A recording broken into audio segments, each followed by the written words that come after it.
At dahil di ako makatulog, ito, magluluto na lang ako ng balut Penoy. At dahil sa gabi na, dalawa na lang ang lulutuin ko.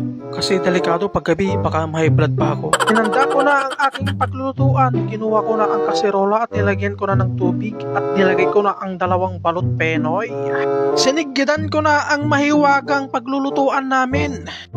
At dahil sa takam na ako ng kumain ng balut Penoy, nilagay ko na sa medium heat para mas mabilis maluto. At yan, bago 15 minutes, naluto na ang balut Penoy. Pwede nang kumain, guys. At kinuha ko na sa kaserola yung balot. At nilagay ko na sa malukong na may malamig na tubig.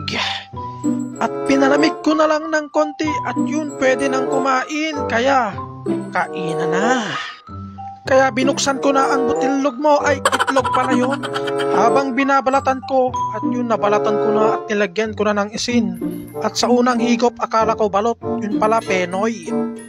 At dahil sa sarap na ako dito, hindi na ako makapagsalita sa sarap niya, grabe. Kaya ito, sinubo ko na ng buo.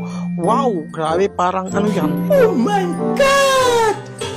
Wow! Napapapikit na lang ako sa sarap ng balut Penoy, grabe, ang sarap ng sobrang init.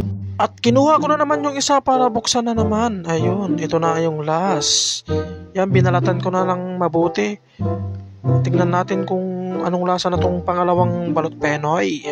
Nilagyan ko na ng asin. Kala ko itlog ng manok. Napapasimangot na lang ako kasi parang itlog ng manok itong binigay nila sa akin.